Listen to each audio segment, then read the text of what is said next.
The Center for Educational Media and the College of Education at Middle Tennessee State University are proud to offer professional development to K-12 educators in Tennessee through our online video library. These videos are aligned with standards set by the Tennessee Department of Education. For more professional development videos, check out our website at cem.mtsu.edu.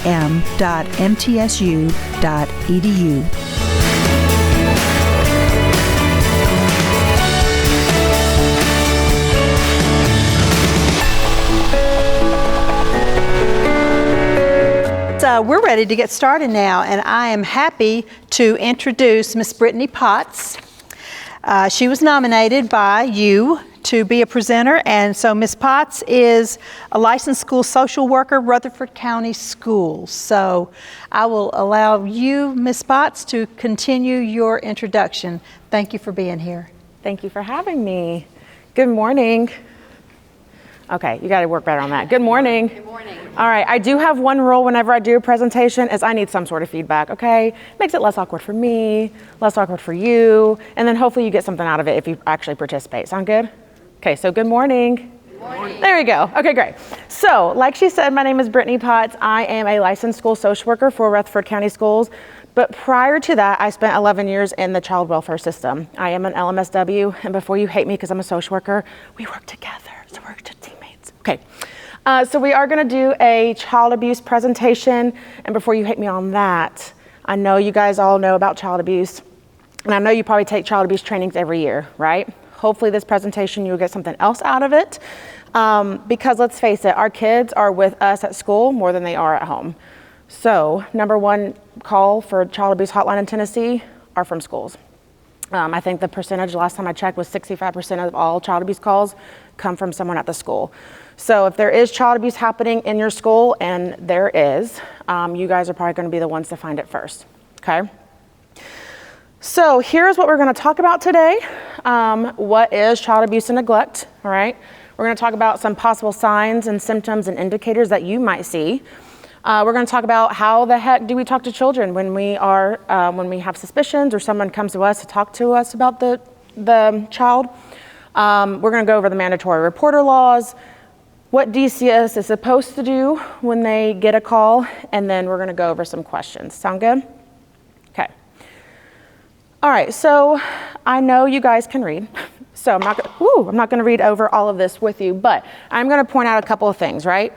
In Tennessee, the TCA code says that any person under the age of 18 who is suffering from or might be suffering from harm, and the harm can be caused by a parent, can be caused by a caretaker, it can be caused of really anyone who's in charge of having, keeping that child safe. So automatically we usually think of moms, dads, grandparents, but it can be soccer coaches. It can be a pastor. It can be older brother who is in charge of watching their younger sibling while mom is at work. Anyone who's in charge of taking care of that child can be investigated for child abuse and neglect if something happens, okay? And of course that we know abuse can be physical, verbal, emotional, physical, sexual, all the things, right? All right. Let's go over some statistics. Cannot talk today. The latest numbers that you will see online is 1 in 10 children will be sexually abused by the time they're 18. Now, if you look up recent numbers, that number is about 1 in 3 now, if you include online sexual crimes. All right, a child does not have to be physically touched in order to be sexually abused. Who's heard of sextortion? A couple of you. Sextortion is one of the leading causes of male suicide for teens. So I know a couple of you are in high schools. I would be looking out for that. Only 12% of all cases are ever reported to the authorities. All right, I know I'm a social worker, not a mathematician, so I'll do the math for you. 88% of all cases are never reported. All right. Children are most vulnerable to sexual abuse between the ages of 7 and 13. What's happening in that time frame, that age range? This is the part where you talk back to me. What's happening between 7 and 13?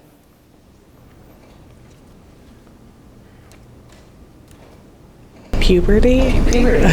Yeah, puberty. Good job. Puberty is what's happening in that time frame. And in today's age, puberty comes with a lot of things, right? Sometimes changing friend groups. So this is usually when they get their first cell phone, they get access to online if they hadn't already gotten access to things online. And 90% of all child sex abuse victims will know their abuser. I'm a millennial. Who else heard stranger danger growing up? Who still hears stranger danger, right? I'm a part of a lot of online groups for Facebook moms and things like that, and I always see, be careful of the creepy white van at Target. I'm like, it is 12 p.m. on a Tuesday afternoon. No one's gonna be trying to snatch your kids off the Target parking lot at that age. And statistically, this is why 90% of all their victims, or all perpetrators, know their victims. And why is that? Perpetrators want someone that they can easily manipulate. Strangers cannot easily manipulate a child, right? They want someone that they can groom and exploit and build that relationship with, okay? Questions about statistics? Okay. All right, so let's dive in. Types of abuse. Child physical abuse, any non-accidental injury to a child, right? So 16-year-old Johnny is wrestling with his dad in the living room and accidentally gets a black eye. Is that physical abuse? No, it's not. Why? Use the word accidental. It was accidental, right? They were wrestling. They just, maybe dad just accidentally went to I don't know a wrestling term, but did something wrestling-like and accidentally hit him in the face and got a black eye, right? It's accidental, not physical abuse. 16-year-old Johnny pops off to dad and dad punches him in the face. Physical abuse, right? So physical abuse isn't just from hitting. It can be from being burned, kicked, bitten, literally any other form of a physical attack, okay? Fun fact, children younger than the age of 5 are at highest risk of physical abuse because of they're at highest risk for injury or death because their bodies are not yet fully developed. Now, kids from birth to 5 are at the highest risk of physical abuse, period. There is one number one risk factor for physical abuse in this age range. Does anyone want to guess what it is? Bedtime? Nope, not bedtime. Good answer though. Any other guesses? Potty training. Potty training is the number one risk factor. Oh my goodness, I should have had a coffee this morning. I cannot talk today. But potty training is the number one risk factor for physical abuse. If you've ever potty trained a child, you know how stressful it can be, right? Usually physical abuse from potty training comes from parents or caregivers having unrealistic expectations for what their child should do, right? I should be able to tell my child, here's your underwear, never have an accident again, and they're 18 months old, right? Developmentally, mentally, physically, that's not possible for a lot of our children, right? But people have these unrealistic expectations for children, right? I don't know if we have any pre-K counselors in here, but be on the lookout for that. Yep. All right. So here are some signs for physical abuse. Areas of the body that are most commonly bruised during play are bony parts of the body, okay? So everybody touch your elbows, right? You can feel that bony part of the body. Your forearm, that bone that goes across here. Tops of your head is all bony, right? Your knees, your shins, all these are bony parts of the body, right? These are places on your body that if a child was gonna fall or, you know, get injured during normal play, it's gonna be these parts of the body that get injured first, right? But soft tissue areas, so like the hollows of your cheeks, your necks, your belly, the under of your arm, these are soft tissue areas. If you see any injuries to these areas on any child, that's a red flag for physical abuse. Now, it doesn't mean that they are being physically abused, but it is an indicator that you need to possibly look into something more. All right, so here are some possible indicators for physical abuse, and I'll give you a second to read over this. But I did want to point out a couple of things for you guys. One, previous injuries in various stages of healing, right? Unless you have a 16-year-old who is in contact football or a contact sport, you know, various stages of injuries and various stages of healing should not be happening all the time, right?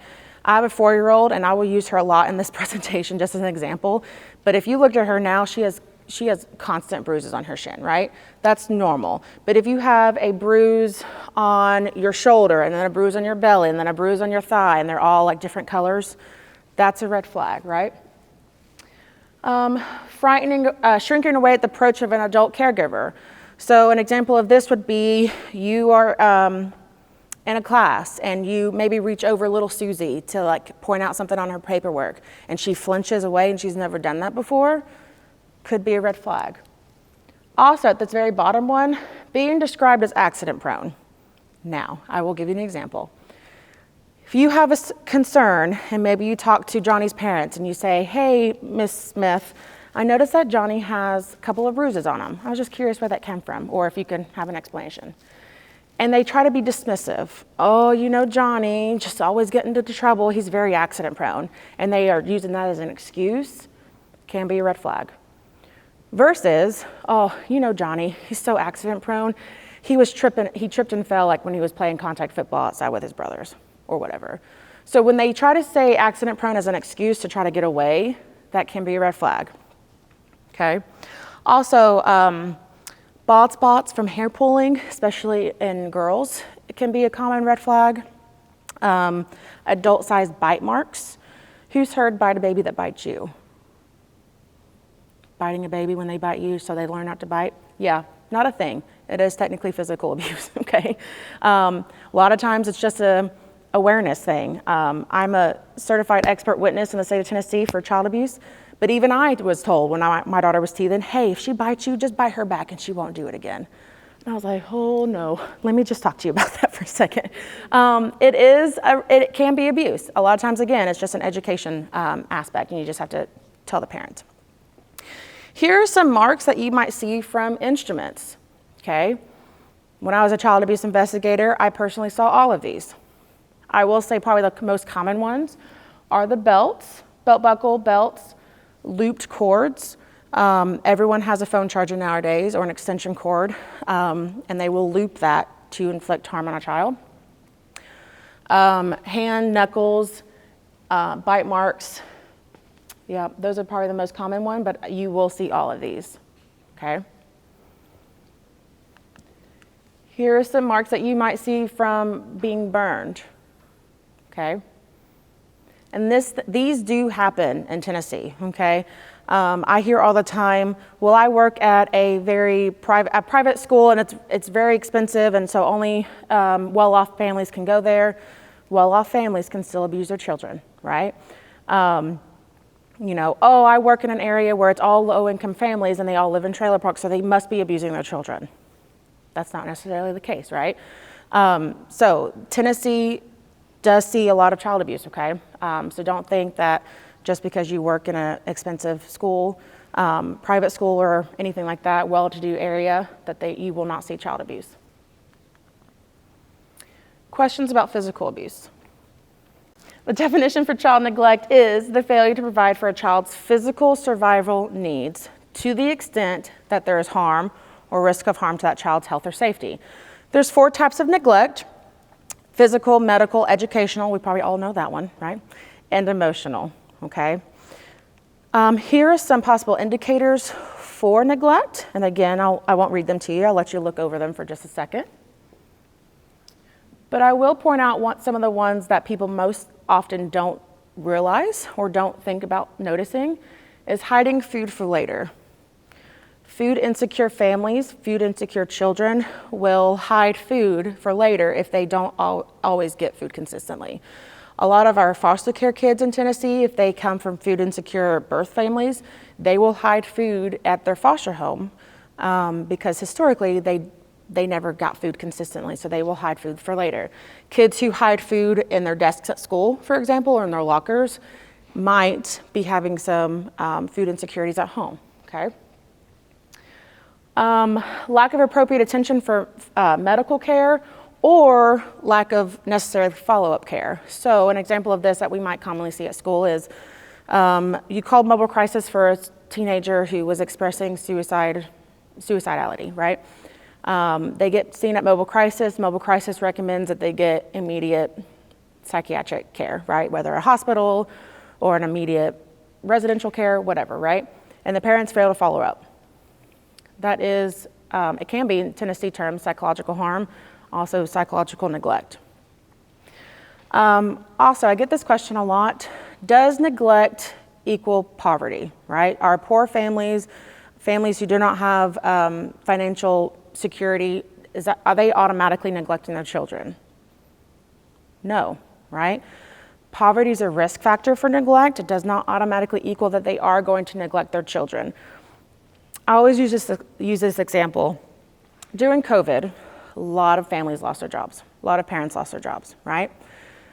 The difference in most cases were those families who were not neglecting their children were trying to provide some way to help care for their children. I had one mom who was going twice a week to a plasma clinic just to get that extra $100 to feed her kids. Families were selling everything they owned just to put clothes on their kids' backs. Versus those parents that were neglecting their children, if they were giving $100, they were spending that on something unrelated to childcare. Does that make sense? So, emotional abuse. Emotional abuse is a pattern of behavior that impairs a child's emotional development or sense of self-worth, okay? It can include constant criticism, rejection, withholding love from that child. And for some reason, it's really popular on social media to post videos about this. Have you guys seen videos like that? Yeah? There's one that I always think about because it just makes me so sad, is a parent who's trying to feed their kid vegetables. And that child was like, no, I don't want vegetables. Who wants vegetables? Willingly, right? Not me. They were trying to feed their child vegetables, and the child was like, no, I don't want that. So then the parent picks up the favorite stuffed animal and just beats the animal. And then tries to feed the child again. What do? Of course they eat the vegetables, right? But they posted that online for everyone to see. There was another one I saw where I think he was like 8 or 9. He kept wetting the bed at home overnight. And so dad sent him to school with his dirty underwear and posted that online to see. That's emotional abuse. Okay. Here are some possible indicators for emotional abuse that you might see. One of the ones people don't think about is this last one, a loss of previously acquired skills, okay? We usually see this in younger kids, so elementary level, but kids who have been potty trained for years, for example, and they suddenly lose the ability to go to the bathroom frequently. And I'm not just talking about once or twice, but like all the time. They're having accidents every single day. That can be a sign of a lot of things, but it can be a sign of emotional abuse. A child who has not sucked their thumb for as long as you've known them, and now they are always sucking their thumb. That can be a sign of neglect, okay? All right, so child sex abuse. Child sex abuse is any sexual contact, physical or non-physical, we kind of talked about that earlier, about like sextortion, between a child and an adult, or a child and an older child for the purposes of sexual gratification, okay? Some examples of sexual abuse are rape, unwanted, inappropriate touching, online crimes, child-on-child cases, and I'm not talking about like a 4-year-old and a 4-year-old, exploring, and I'll show you mine if I show you yours. That's not sexual abuse. I'm talking about like a 4-year-old and a 10-year-old. I'll show you mine if you show me yours kind of thing, right? All right, so here are some possible indicators for sexual abuse. I'll let you read over some of these.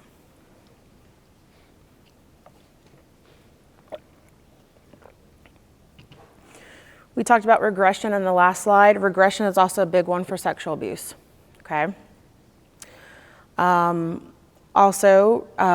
Self-destructive behavior is also a big red flag. However, in today's day and age, it's also really popular for our teens to hang out with the wrong crowd, experiment with drugs and alcohol, to be depressed all the time and self-harm, right? So just because you see a child who maybe self-harms or is drinking all the time, it doesn't mean they're being sexually abused, but it can be a red flag, okay? Unfortunately, specifically with child sex abuse, sexual abuse or the physical signs of sexual abuse, there's rarely any kind of signs that you will see. Behavior is going to be the best indicator that something's wrong with our child sex abuse victims, okay? And I'll give you an example. I had a case a couple of years ago where there was 2 children. They were 8 and 12. Perfect, on the outside, perfect family, right? They both went to school every single day. They never missed classes. Dad was on the PTO. Mom and dad were divorced, but the mom came in every week and they had family dinners. They had kids spend the night at their house. They went to spend the night at other people's houses. They got good grades. The 12-year-old was involved in extracurricular activities. On the outside, a normal family, right? Until we get a case. And I won't tell you how we got the case, but we found out that both the 8-year-old and the 12-year-old had been sexually abused almost daily from dad, right?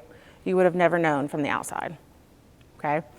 Another example, I had a child one time, a case, it was a teenager who was being sex trafficked. She was going to school every single day. She was being trafficked by her own family. So behavior is going to be the best indicator that something is happening because they may not always skip school or run away or have any of these symptoms, okay?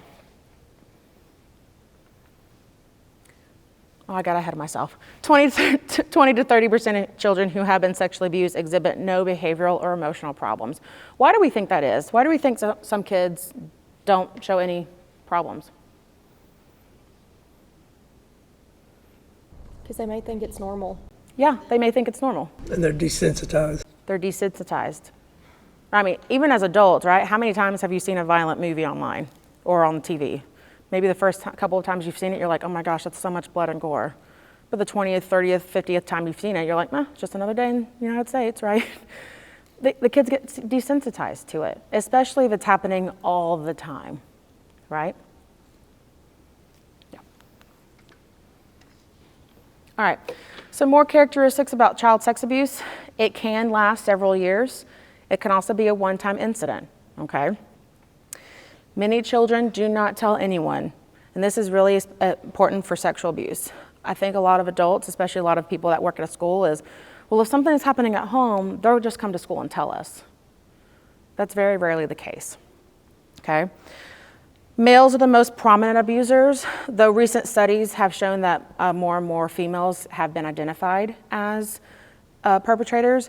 My personal opinion is that females and males have always been probably equal in offending children, but males who have been victimized by a female adult are less likely to tell, and that nowadays they're more likely to tell, but we're still far off from that. Child sex abuse can occur in all socioeconomic and racial groups. So again, just because you have a family, I don't know, is anyone in Williamson County in here? Okay, Williamson County is the richest county in Tennessee. It's one of the top 10 richest counties in the country. They have child abuse still in Williamson County, okay? And again, children rarely lie about sexual abuse incidents. I know it's kind of popular, not really popular, but it's common to see, oh, Susie talked about her stepdad abusing her. She must have gotten in trouble, right? That stepdad would have never done anything, right? I don't have the slide on here, but does anyone want to guess the number of cases are falsified, false reports?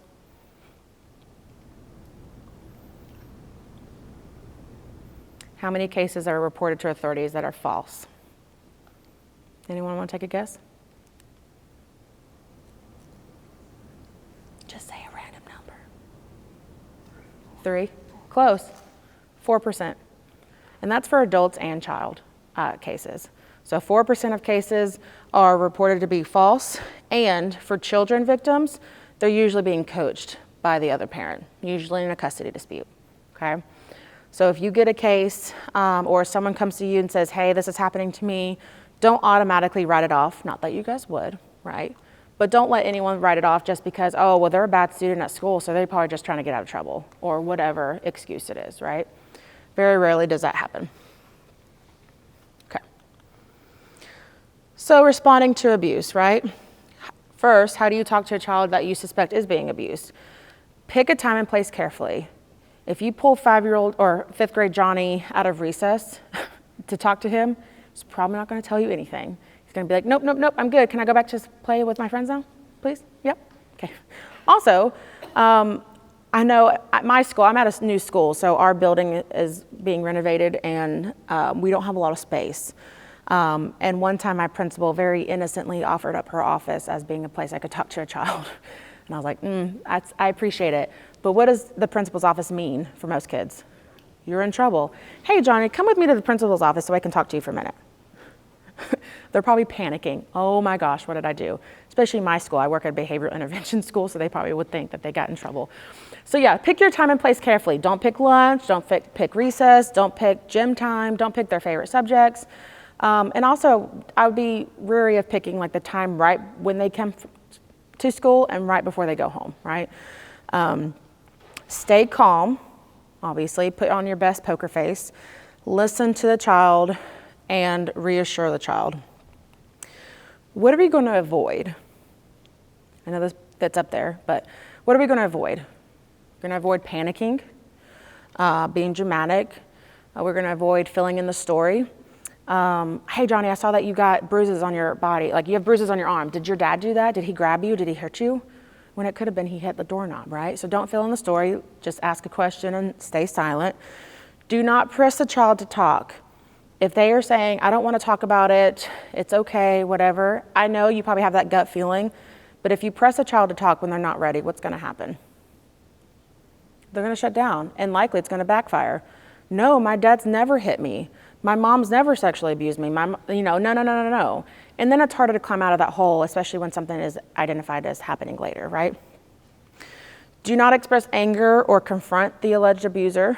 Especially do not confront the alleged abuser. I don't care if it's mom or dad or whoever.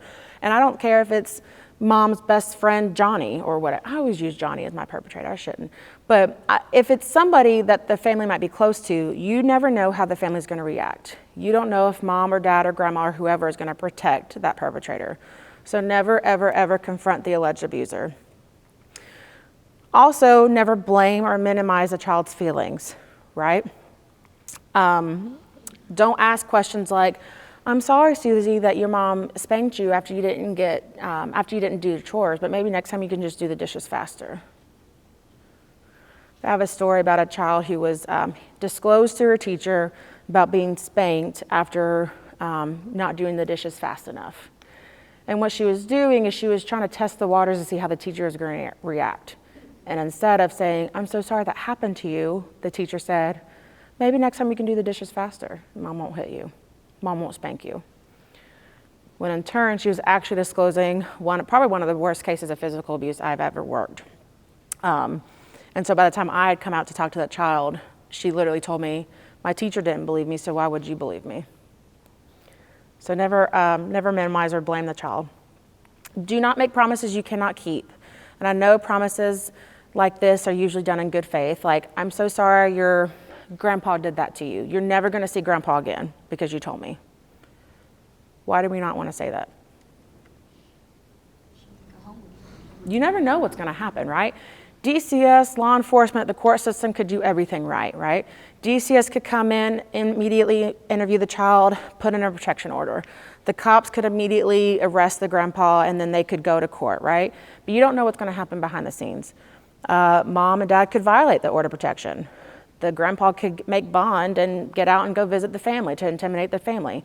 The court system could get out for COVID and we not have court for several months. Like, you never know what will happen. You never want to make promises you cannot keep. And also, do not ask questions that infer blame. Meaning, never ask why and you in the same sentence. Why didn't you scream for help? Why didn't you do the dishes faster? Why didn't you do this? Why didn't you do that, right? When you say why and you in the same sentence, it infers blame, okay? You never want to do that. All right, so what do you do when a child does disclose abuse? Again, remain calm. And you're first and foremost going to thank them. Thank you so much, Susie, for telling me that, right? You're going to allow them to talk, all right? So this last slide, we said do not press them to talk. This slide, I'm saying, allow them to talk if they want to, right? Let them know what happened is not their fault. Tell them you're going to talk to someone. You're going to tell them age appropriately that you're going to report it, right? Reassure and support them, and most importantly, believe them, okay? Now, I do want to highlight something important here. Allow that child to talk. So, if you suspect a child's being abused, and you go up to Susie and you say, hey, Susie, is anything happening to you that shouldn't have happened? And they talk to you about well, something's happening with my stepdad I really don't, like at home, but I don't want to talk about it. Do you have enough to call in a DCS referral? Probably based on that, no, right?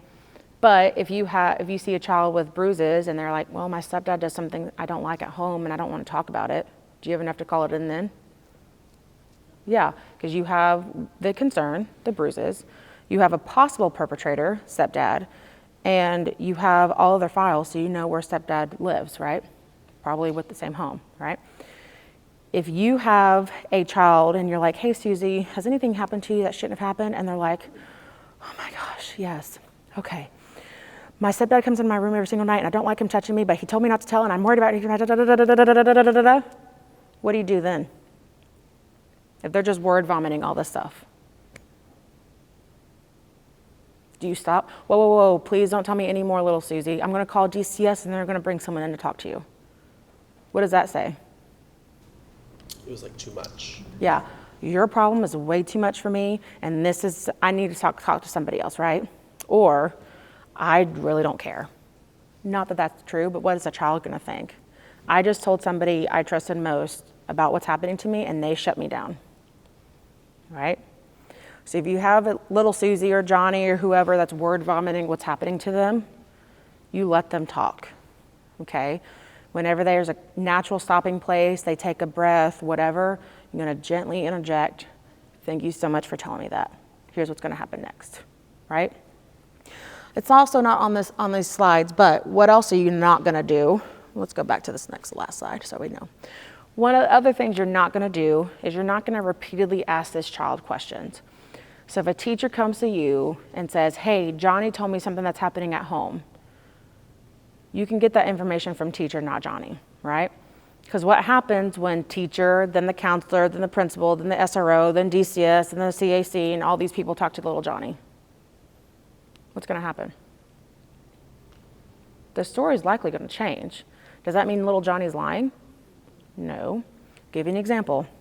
I come to school and a friend comes and says, hey, Brittany, how was your day? How was your morning? Awful. My daughter didn't want to go to bed or get up from bed this morning, and she didn't want to go to school this morning. And then my dog didn't want to go outside because the grass was wet, and she's a little bougie, and she didn't want to get her paws wet. And then I made coffee, and it spilled all over my shirt. So then I had to change my shirt, and then I got caught behind a wreck, and then this, and then this, and then this, right? And then you ask me, hey, Ms. Potts, how was your morning? It was rough. My daughter didn't want to go to school. I spilled coffee all over myself, and I was late to work. And then you ask me, how was your morning? It was rough, but I'm here. And then you ask me, the 20th person asked me, what am I going to say? How was your morning? It was fine. How was your morning? Does that mean I'm lying all those different times? No, I'm tired of talking about it, right? Law and Order SVU is one of my favorite shows ever. It is not accurate, at least for Tennessee, right? Those shows show the teacher, then the counselor, then law enforcement, and then maybe they get interviewed at the CAC, the Child Advocacy Center. In Tennessee, what happens is they get a report, and hopefully before the report happens, schools follow the protocol. Only one person talking to this child, because schools are not allowed to investigate, okay? Then a DCS worker comes out, and a lot of times they actually don't interview the child about the allegations unless it's an emergency, right? If a child discloses sexual abuse by mom and mom lives at the house, they may come out to interview that child. But what's going to happen most of the time is they're going to get the report. They may come out to talk to that child just to say, hey, how's it going? Age appropriately, if they're older, they may say, hey, here's what's going to happen next. Then they're going to set up an interview at the Child Advocacy Center. Does anyone know what the CAC is? Child Advocacy Center is? Some people. So the Child Advocacy Center, for those of you who do not know, is a place where children are interviewed when they are alleged victims of severe crimes. So physical abuse, sexual abuse, and these places video and audio record these interviews so that they don't have to tell their story over and over and over and over again until they get to the court. But now there's a new law that says that certified forensic interviewers, if they interview a child, that audio and video recording can be played in court in lieu of a child's testimony. Did you guys know that? It's huge. But what happens if, the teacher, then the counselor, then the principal, and then the SRO talks to the child before they get to that interview? all of you guys are going to be called to testify. So don't do that. And what's a defense attorney going to do if, well, Mr. Smith, Susie told you that, you know, her stepdad touched her in the bed, and Mr. whatever, Susie told you that stepdad touched her in the bathtub. So which one's true? They both could be true, right? So anyways, I'm kind of rambling at this point, but all right. So this is a TCA for the mandatory reporter law. Essentially, this law says any person who has knowledge of or suspects physical abuse has to call in a DCS referral, okay? So as school counselors, how many times has a teacher come to you and say, hey, I suspect little Johnny is being abused. Can you call it in? Sometimes, I know I have, sometimes I will do it just because, especially if they don't want to, but the law says that they have to be the one to call it in. Any person who has firsthand knowledge, so if they see the bruises, Johnny talks to them first, they have to be the one to call it in. If they come to you and say, hey, Johnny has bruises, I think they're being abused, but I refuse to call in a DCS referral, then it's up to you to call it in. But for anyone who has firsthand knowledge has to make that report, all right? You do not have to have proof that this is happening. You do not have to have bruises or see any kind of behavioral changes. You just have to have information that reasonably appears to have been caused by abuse and neglect, okay? Please do not investigate. It's not your job to investigate. It is also against the law to prevent someone else from making a report. So in schools, this is commonly how it goes. Teacher goes to the principal and says, hey, I'm afraid that Susie's being abused. And the principal says, well, I know that family and they would never do anything, and I don't want to put this on them when it's not true. Please don't make a call. Hopefully that's not happening at any of your schools, but that is against the law. So don't do that. Also, schools, employees have the right to make a report without letting anyone know. So I know a lot of schools have reporting policies that if you make a report, you have to tell the child abuse coordinator at the school. You actually don't have to let anyone know. So if you think that the principal, the counselor, the teacher, whoever's going to disagree with your decision, you don't have to let anyone know that you made that report, even if it's a school policy. Does that make sense? Okay. All right. All right, just in case you didn't have it, I did want to include it. 877-237-0004 is the child abuse hotline. You can also make a report online at this website. Also, I did want to point out too, just as a little tidbit from a previous DCS worker, if you have a child who says, I'm afraid to go home because my stepdad's going to beat me or whatever, and it's 2 o'clock and school gets out at 2:30, obviously make that child abuse call, but if you're afraid for that child's safety when they go home, you call 911, okay? You cannot prevent a child from going home, but the police can. That's your freebie tip for the day. All right, and that is it for me. Does anyone have any questions? Okay.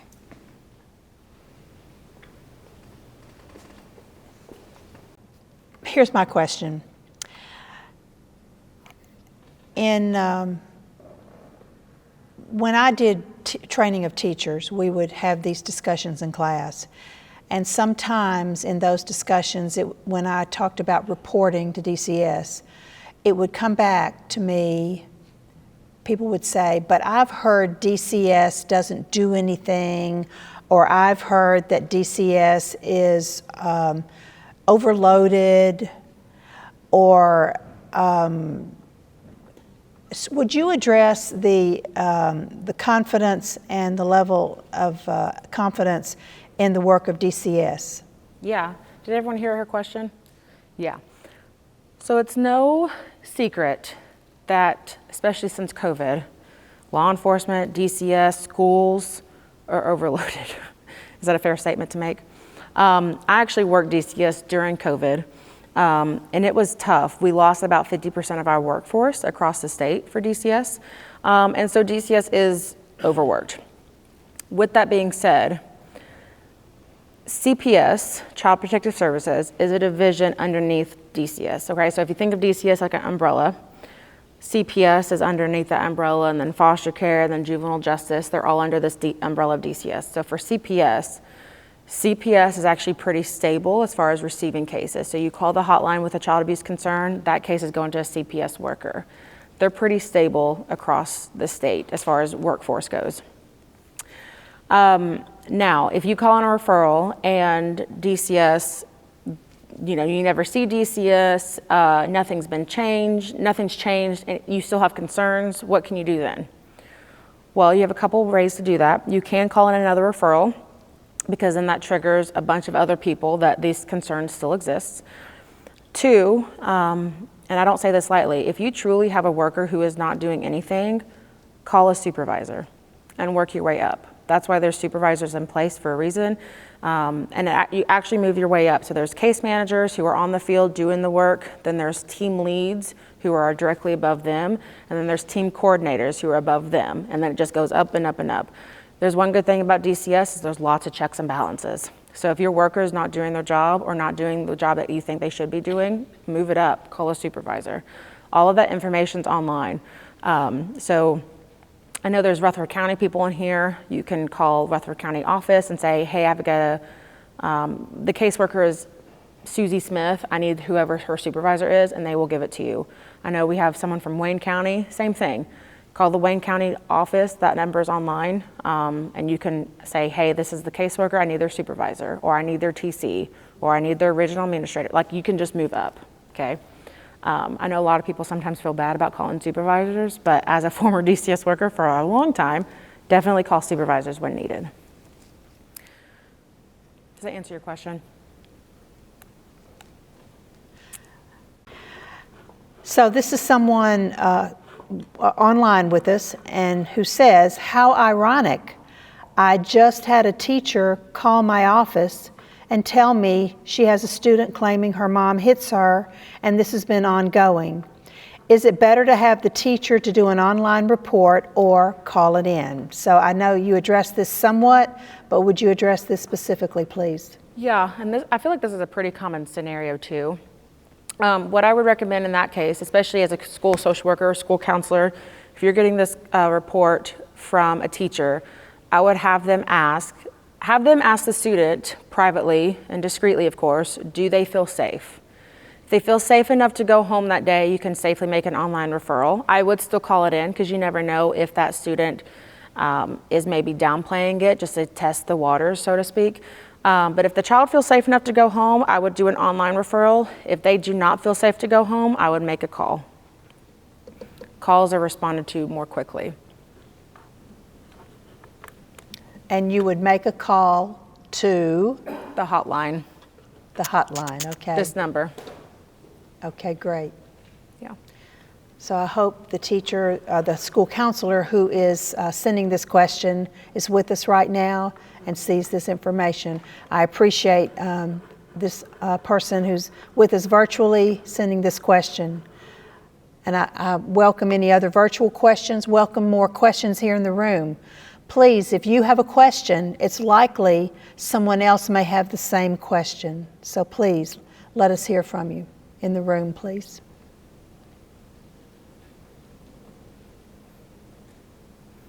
I'll give this information out for free.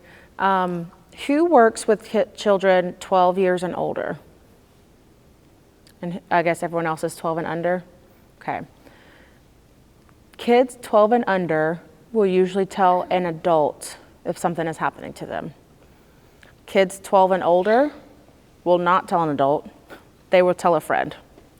So if you, say you work at a high school and Rebecca says, hey, my best friend Susie told me that something's happening to her at home and that her older brother is doing something to her that's hurting her. Believe that student, because Susie probably trusted no one else in the world except for her best friend, okay? We get, and that's still enough to call in a DCS referral. You don't even have to talk to Susie about it. You say, hey, and you don't have to say Rebecca's name or the friend's name, but you can say, hey, it was reported to whoever that this is how X, Y, and Z is happening at home with Susie. That's enough to make a report. So 12 and under will tell a trusted adult. 12 and over will tell a friend. And actually, if you tell someone who's 12 and over, like, hey, Rebecca came to me and said you said X, Y, and Z, is that true? They will likely lie to your face. Nope, never said that. So I would recommend not even talking to that student if it comes from a second party. But I had a case one time where a 5-year-old, her family was really religious, and the person she trusted most in the world was Jesus. And at school, she was praying out loud, Jesus, please help my daddy stop touching me. And that's how we got a case on her. So 12 and under, we'll tell an adult or Jesus, and 12 and older, we'll tell a friend. Did you guys learn something new from this presentation? Or was it just a really great refresher? Nothing on that one either? There's another question. Okay, great. Do you ever address this topic with students in classes, in sessions with school counseling before incidents happen? Do you ever address this with students? As in before someone reports it, like a student reports it? Yes. Who's heard of Aaron's Law? Couple? Okay. Well, if your school is not implementing Aaron's Law, you have to. I think it was implemented like 2021 school year, but Aaron's Law is, and I would encourage you guys to look it up because I'm probably going to botch the wording on it, but essentially it says public schools from 12th grade all the way to like kindergarten, you have to be teaching age-appropriate body safety. And the family life curriculum, I think, is what it specifically says. But that is a great spot to talk to kids about body safety, good touch and bad touch, though I hate that terminology, but safe touch and unsafe touch, rather. You know, who are safe adults that they can talk to, things like that. But yeah, it's actually a law that they have to be talking in some capacity to children every single year. Freebie too, this is not a plug, but Monique Burr, they have a good curriculum out there, and personally use that with my other job. So there's lots of curriculum out there for how to talk to kids about this stuff. Good question.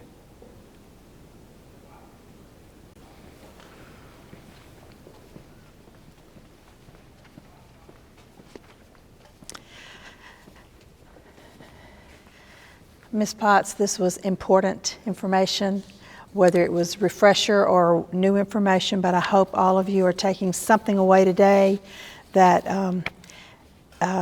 will have an impact on your school and the children you're with, and for your colleagues as well. So thank you so much for this presentation.